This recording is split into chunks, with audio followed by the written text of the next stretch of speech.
What's happening, Expeditioners? It's Peter Waitzman here, founder of Expedition Money. And one of the things that I've talked a lot about, and generally, I'm indifferent to goals. I like you having certain goals. I certainly like, as a financial coach, as a financial wellness practitioner, to help you achieve those goals. But what I think the industry and people in general focus on too much is the goal itself, or the goals. They put them out there. Many companies put them on a dashboard. Hey, here's the number we're trying to hit. Here's the NPS score we're trying to hit, revenue, whatever it might be.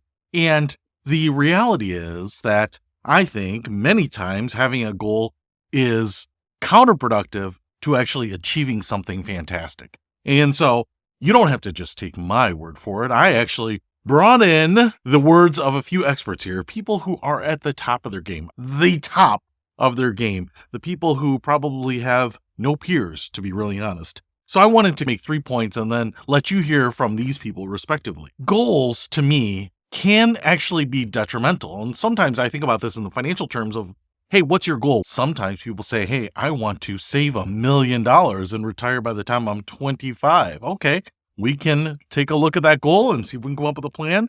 And guess what? If you hit 25 and you don't have that $1 million, you're a failure.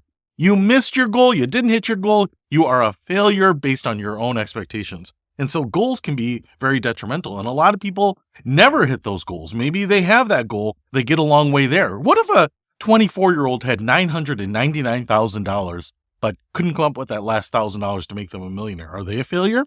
By their goal, they are, by definition, a failure to the goal. But that doesn't mean they haven't achieved something fantastic. And a lot of times people will make that first dollar towards their savings goal and feel like it's really hard and then stop there as well. So I think goals can be, one, very detrimental to the process of achieving something. And Chuck Pagano, former coach of Indianapolis, fantastic guy, great human being, very successful in his coaching career, actually talked to Pat McAfee about goals. And he actually made this point. Like, most people don't get to the mountaintop. You know why? Stop on it. No, they look up. Oh, okay. And they just think it's insurmountable, right? And there's no way I can accomplish this goal. So you got to have grit. You got to have resiliency. You got to have perseverance, because there's going to be some stuff. You're going to be faced with some challenges. And look, you're going to hit some. You have what it takes. Life's tough, right? And as soon as you figure that out, it starts getting a hell of a lot easier. As you can see there, a lot of people don't reach their goals because they look at the goal. It's insurmountable. How can I go from where I am to there? And so sometimes that goal itself is just counterproductive to achieving something. The second point I want to make here is, how do we get to the goal? This is like the big piece that I think most of us miss. We talk about the goals. There you go. We got the goal on paper. We even have some action steps here. Let's put it on the calendar. Let's write it down. Let's create a vision board. You do all these things, and it's just about reinforcing what the goal is and not necessarily coming up with concrete, specific steps that I know exactly what I need to do in order to be on pace to reach that goal.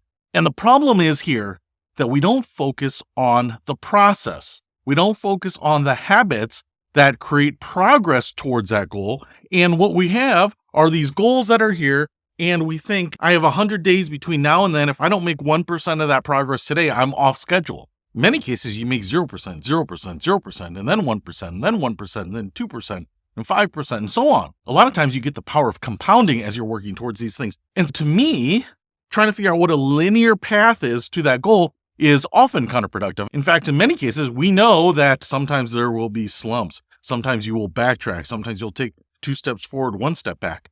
1 step forward, 2 steps back. And so it's very unpredictable. But what you want to do is you want to have consistent progress towards that. And to do that, you need a process. To become the world's best golfer, you need to have a process. Do you have just a goal of becoming the world's best golfer? Do you have a process of becoming the most acclaimed or awarded golfer? I don't think most people do. In fact, here are the words of Hank Haney. You may not know the name, but if you're in the golf world, you probably do. Hank Haney is probably one of the best golf coaches to have ever lived. He actually coached Tiger Woods during Tiger Woods' most prolific winning streak in PGA history. And on top of that, he's taken many other pros from no names to success. So Hank Haney was talking about, how did Tiger Woods become the best golfer in the world? He never one time ever shared what his goal was, other than to win every single tournament. He never, not one time did he ever say to me, my lifelong goal is to beat Jack Nicklaus's major record. It never seemed like that was a goal. But the goal was interesting. His goal was always to get better. It was just always to improve. And that was his goal. And so the thing that I always think about, like if you set a goal like to win one tournament or two tournaments or whatever, I don't know how many you're going to play in for the year if you're a PGA pro, and you set a goal to win one. What if you win a tournament in the first 10 weeks? Then what do? You've already accomplished your goal. The goal, to me, that Tiger had always is the right way to do it. Goal is to win every single tournament, win every single game. That's your goal. And now you're not going to accomplish that, but that's what you're aiming for. But the main goal is to improve. And I think that's the thing long term that I always tell people. I said, you have to improve. So there you see, Tiger Woods wasn't setting a goal to be the best golfer, the most awarded golfer. He was just trying to get better. He was just trying to take the next step. He was trying to get better every day, every tournament, every swing. He just had a process of improving himself. In fact, he was known for getting up early, working out, playing golf, practicing golf, having a healthy lifestyle. It was just all of those things. What I did today will lead me to a better spot tomorrow and the day after and the day after. And eventually, if you do that, combined with amazing raw talent, you will become the world's greatest golfer. So it wasn't about being the best golfer. It was about having that process to become the best golfer. All right, number 3. As I mentioned, goals can be detrimental because once you hit that goal, you might feel satisfied. Once you hit that goal, even as Hank Haney said, you win that one golf tournament. Now what's next? But while goals might sound ambitious, a lot of very successful people didn't have the goal to become the wealthiest man in the world.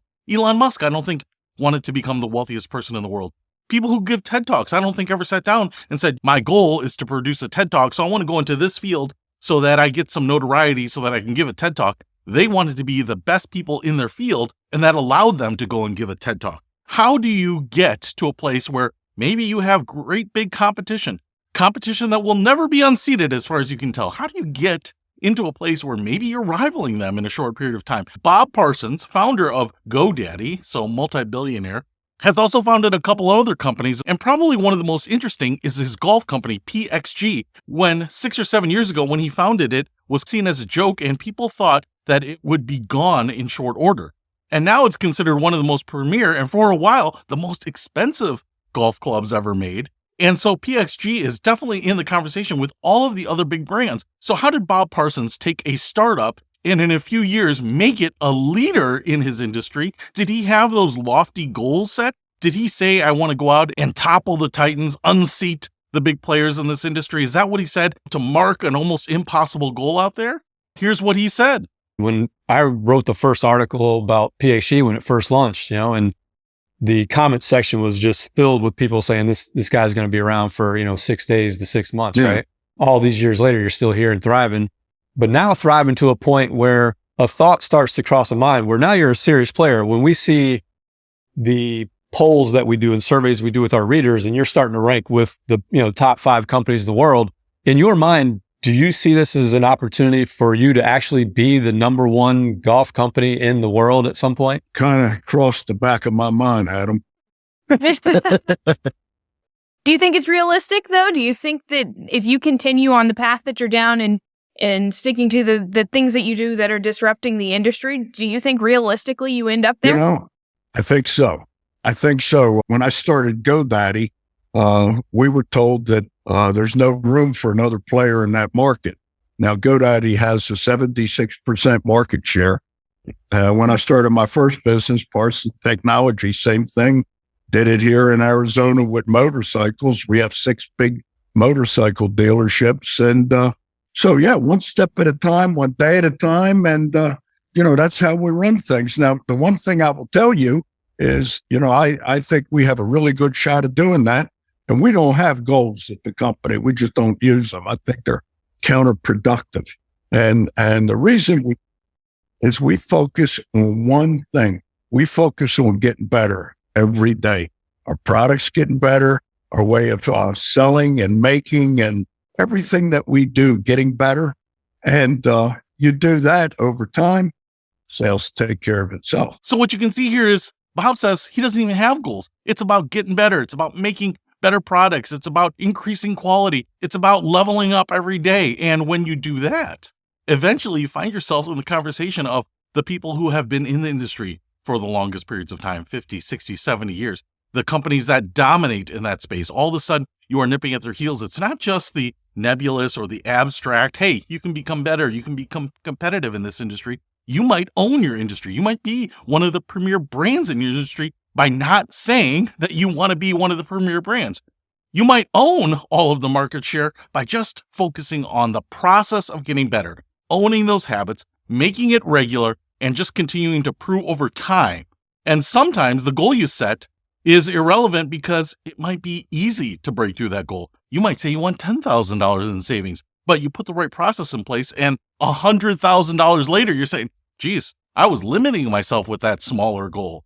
Hey, I was limiting myself by saying I just wanted to have a business that supported my family. I was limiting myself to say, hey, I want to just be a good competitor in this sport. You might have the potential to be the dominant leader, the dominant business, the dominant saver, the most financially successful, the most financially independent because you don't focus on the goals. So if you don't want to take my word for it, hopefully you'll listen to Chuck Pagano, Hank Haney, or Bob Parsons, and maybe their advice will help you achieve more than you thought possible. That's it for today. I'll see you later.